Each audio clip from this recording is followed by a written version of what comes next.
GTA 6 is the most anticipated game of all time, set to release 13 years after GTA 5. Since then, there have been 3 World Cups, a global pandemic, Mine's creation, Mine's death, and 31 Marvel movies. This isn't normal.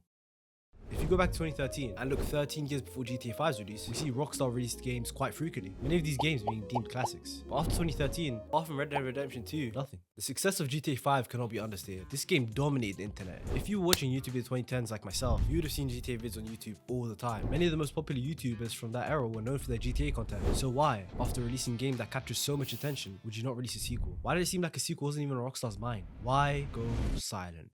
In February 2022, the existence of GTA 6 was briefly mentioned in a community update. They didn't even mention the name GTA 6, yet the engagement was incredible. Videos were being made, predictions were already starting to be formed. Just from a small drip, Rockstar was able to get this reaction. Imagine what a trailer would do.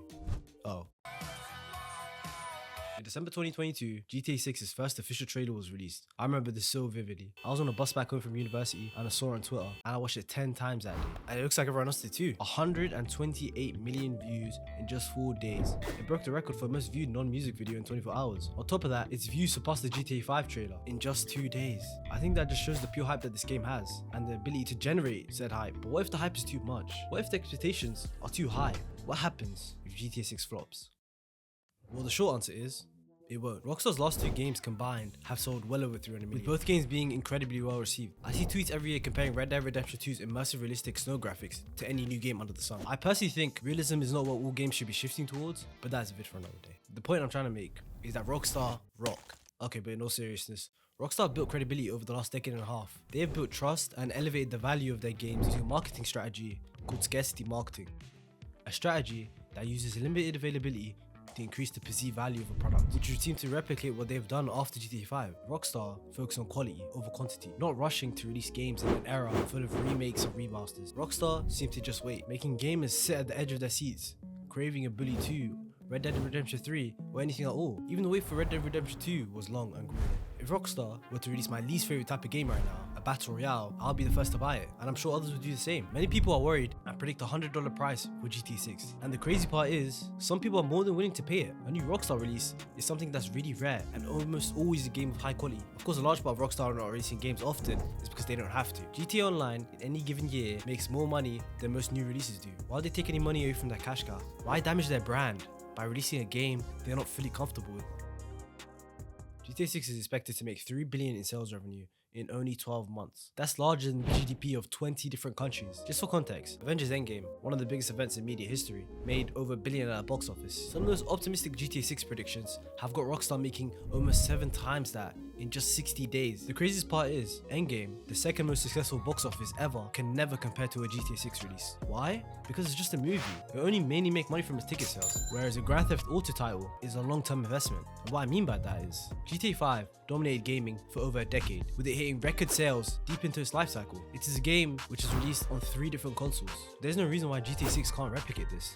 In fact, it could be even more lucrative. GTA 5 Online came out a few weeks after the launch of Grand Theft Auto 5, and that's important because that's the real moneymaker. Without Online, no one is buying GTA 5 in 2025. People are still buying it because of all the devotion and content added to the game over the last decade. And with this, Rockstar have built over a decade's worth of data. They know what updates bring all players back and raise their player count. They know which updates players don't care about. They have built and perfected the formula to monetize their games. You don't have to get players to buy those juicy microtransactions. This makes the GTA 6 release a guaranteed success. Okay, but we all know GTA 6 will produce ridiculous amounts of money for Rockstar and its owners. That's obvious. But the money won't just stop there. GTA 6 will first be released on consoles, and that's really important, as it could be what's needed to flip this number. What's this number, you may ask? Well, it's the number of people still using a PS4 in 2024. But a game like GTA 6 will undoubtedly lead to a lot of people finally making that upgrade, making Sony and Microsoft very happy.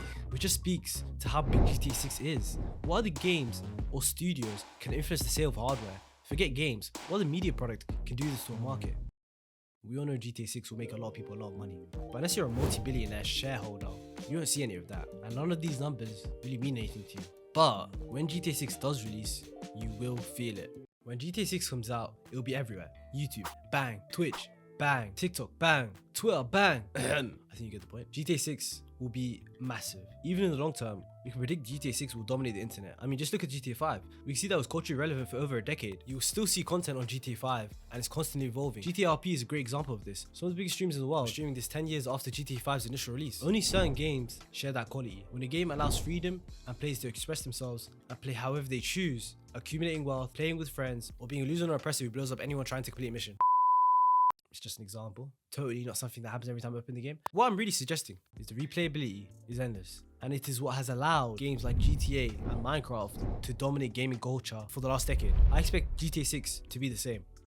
And I'm not the only one to come to this conclusion. GTA 6's release will be felt heavily by other game studios. It's a mega project, 13 years in the making. It's not a triple or quadruple A production, it's a quintuple A production. The reported cost to make a GTA 6 game is $2 billion. With that, you can build the tallest building in the world and a half. This estimation might sound ridiculous to you, and it does to me. But if we were to look at Red Dead Redemption 2's cost alone, we can guess the GTA 6 budget to be significantly larger, as it's a much more ambitious project. But how will other games in the industry compete with such an astronomically large project? Indie games, passion projects for modest teams in recent history have been really loved and embraced by the community. But once GTA 6 comes out, it'll be plastered everywhere. To get people to play your game, they have to see your game. But if GTA 6 is plastered everywhere and it grabs everyone's attention, how will anyone see that indie gem? Even the big boys will have to brace for impact. Games like COD, 2K, and FIFA share similar audiences to Grand Theft Auto. So once the GTA 6 game is released, the ripple effects will be felt in the industry from top to bottom.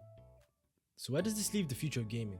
I think first for the general public, it'll be a wake-up call on just how big the gaming industry is and how it can have ripple effects in the economy and can dominate social media and even traditional media. Secondly, if GTA 6 is as good or somehow even better than I think it will be, it will set a new standard for what a top-of-the-line open world game looks like.